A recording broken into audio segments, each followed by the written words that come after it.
got yourself a new partner? Hands up. The guy's nuts. You have a death wish? He gets the job done, Rosie. Yeah, he's a bit rough around the edges. It's time for show and tell. The concept started with the originators of Luxaflux, Peter Morwick and Adrian Stevens. And they came up with the idea that they wanted to do an action movie game. We really wanted to do characters and action. So we were looking for an angle on how to marry the two genres.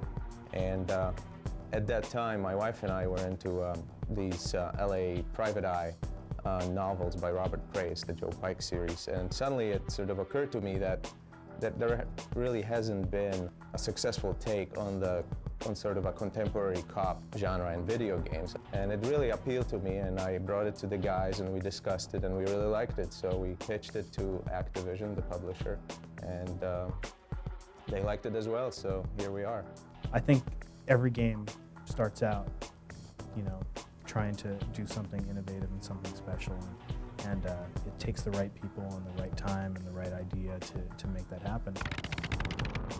Okay, LA, here I come. The biggest challenge with this game in general is just to try and realize a city as big as Los Angeles. To store a triangle for every single facet of every single building and every single road, tree, piece of ground was just unfeasible. The plan to build the city out of splines and patches, basically procedural geometry, was an idea that I came up with when we first started this, and we weren't sure if we were really going to be able to do it. It had never been tried before.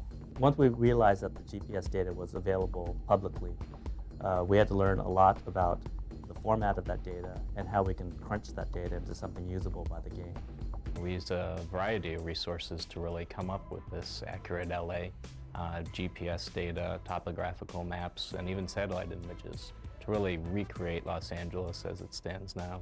We have variations in subdivisions, neighborhoods going from the wealthy Beverly Hills area to the sort of seedy, shady Hollywood suburbs. So really, we've done a really good job of accurately portraying Los Angeles as it stands today in 2003. Much of the data is actually generated on the fly, meaning that polygons or triangles that are drawn aren't actually existing in a static form. We basically say we have a road that has this curvature and this type, and we generate the data required to draw that on the screen real time. It'll make sure that at least half a mile around you is always there. It's a real-time GPS system. You could be playing the game, your girlfriend could call you on the phone and go, "Oh my God, I'm lost." And rather than going to the computer and doing the typical, pull up the website that has the maps on it, you're like, "Well, I'm in True Crime Streets of LA. Let me just go ahead and drive down to where you are." Where are you? You're on the corner of where? Some of the cars have hundreds of parts to them. And there are parts that can be damaged, that will fall off the car, and you'll be able to drive this car in almost undrivable conditions in real life. Yeah, so sue me. Gonna see you right back. We created a set of cars that, they're supposed to look realistic, but we designed them sort of from scratch. We took the visual cues from what those vehicles would be and designed something completely new. You can run through a shootout, and when that guy drops that AK-47, you flip it up into your hand, and now you've got a pistol in your right hand and an AK in the other. Additionally, when you grab those two, as an example, you have a shotgun in your left hand and an AK-47 in your right, each arm targets independently. So you can take out two targets at once. So if you're flying forward and there's a target to your left and to your right, and the shotgun side is closer, you're going to blast that guy while strafing the guy to your right with the AK-47. It allows you to really plan how you're going to go out and attack. Sometimes it's run and gun, and sometimes it's, sneak around and try to hide because those guys have badass weapons. Try to pick up the weapon. Heck, two shotguns running around with two sawed-offs with guys coming at you. You're blasting people left and right. It's very Hong Kong cinema inspired. Basically, one of my main focuses is destructibles, or as a lot of gamers like to call it, crap that blows up. Boom, bada boom! Our destruction for the interiors is pretty fairly complex. It's really intense stuff. I mean, it's fighting that I don't think gamers are used to. You can upgrade your set weapons and your set skills based on earning enough points to enter these training facilities, 24/7 locations. As you leave the EOD on some of your missions, as you're driving down the street, you will find locations where that'll be highlighted. They won't be based on your mission, but if you run into them, you will find yourself either in a shooting range or a driving slalom course, where you will be able to expand your capabilities as a driver or as a shooter. One of the things that I am in particular excited about in this game is really our continuous branching storyline. A few years back, the video game establishment sort of declared the death of the fusion of Hollywood and video games, and it was a bummer. So really what I try to do here with True Crime is to create a game that's very playable, that doesn't really lose much in terms of playability, yet still gives the player enough of narrative and story to keep it really interesting and to keep the player engrossed and give him the suspense of disbelief. And ultimately we have 3 very different paths in the story and 3 very different endings. So there is multiple ways of playing this game, and the greatest thing about it really is that even the unseasoned player who's not very good will get enough of a game here, will get enough of an experience to enjoy himself. You'll definitely get different cinematics based on different outcomes of what you've done in the game. Jimmy, this had better check out. Stop busting my balls, man. I'm being straight with you. That's a good boy. Hey, Rosie, say hello to the poster child against inbreeding, Jimmy Fu. And I suppose that would make you the poster child for anger management? Likewise, if it's raining in a cinematic at that time of day and the cinematic takes place outside, then it's raining outside when that cinematic's taking place. The most challenging, I think, might have been the nightclub scene, because there's a lot of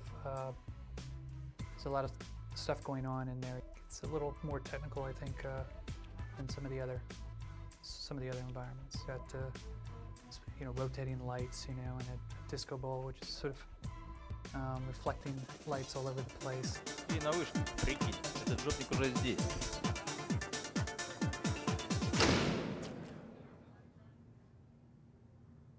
Hey, Dick, I give the music a 3. No lyrics and you can't dance to it. Well, like all of the other things in the game, we really wanted to bring a really legitimate sort of voice or spoken word to the game, and we did this through hiring some amazing voiceover talent, including Christopher Walken. You got yourself a new partner? And Gary Oldman. You keep turning up like a bad $2 bill, Detective King. CCH Pounder, you might know her from The Shield. Nick, this is Agent in Charge Masterson from the FBI. We also have Michael Madsen, who plays an old cop buddy of your dad. Dear father, when he got into trouble with internal affairs, I promised him I'd watch out for his boys. We have Michelle Rodriguez, who plays your partner, who gets, injured early on in the story and ends up being your helper the whole way through. I don't mean any disrespect, but why Nick? The guy's nuts. Once we've got all the voiceover collected, I take that and I take our character models and our environments, which have been provided by the other people working on the game, and I coalesce all those into what's called a rough animatic. That's basically a very rough animation of each individual cutscene. And once we've got that set, we take those and bring them to the motion capture studio, where we rehearse with our actors and get them acquainted with each scene. And then we record all the animation data. We get it back, and then I take it and integrate it back into the animatic file. Make sure that the movements line up, that the cameras are properly framing every individual actor, and that everything basically works as it should. What we wind up with at that point is rough motion captured animation, which is broad bodily movements. We don't have fingers or facial expressions or lip sync at that point, or eye animation. So it gets handed off to another set of animators who basically go in and animate the characters, breathe life into them, add emotions to their face, add the lip sync, add eye movements and hand movements, and any other work that needs to be done. And that's the basic pipeline. You've picked the wrong party to crash, jackass.